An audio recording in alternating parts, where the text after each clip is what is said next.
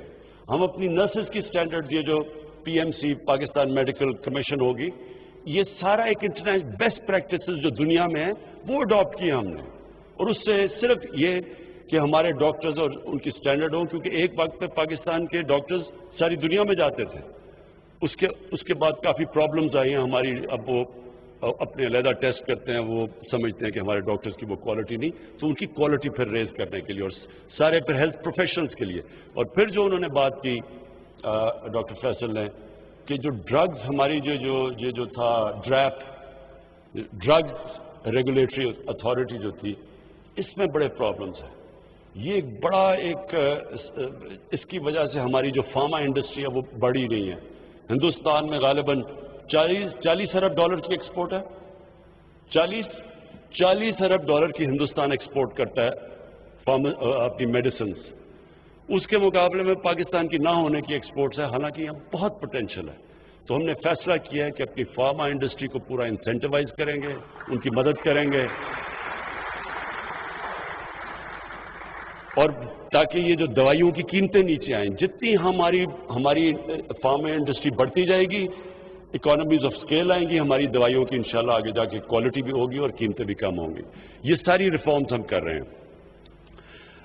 آخر میں آپ سب کو جو لاسٹ پیغام دینا چاہتا ہوں وہ یہ ہے کہ دیکھیں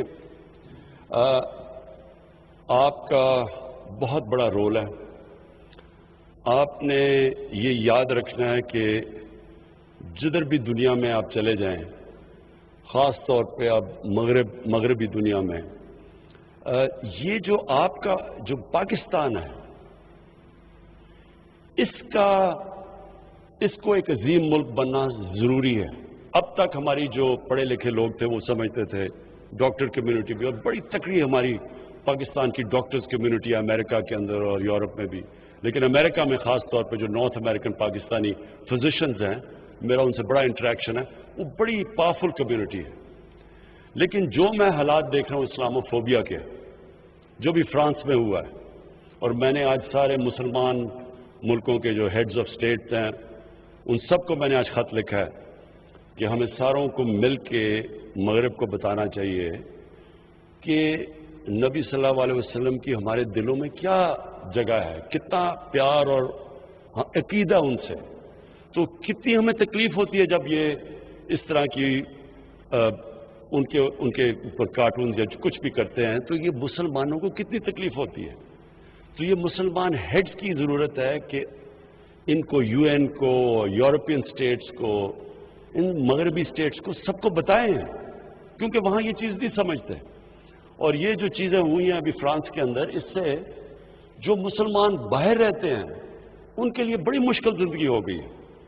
اسلاموفوبیا بڑھ گیا ہے ہیٹ بڑھ گیا ان کے خلاف. عورتیں جو نقاب پہنتی ہیں ان کو انسلٹ کیا جاتا ہے سڑکوں پہ. مسجدوں کے باہر اب بھی میں بھی دیکھا تھا فرانس میں لوگوں نے مسجد توڑی ہیں.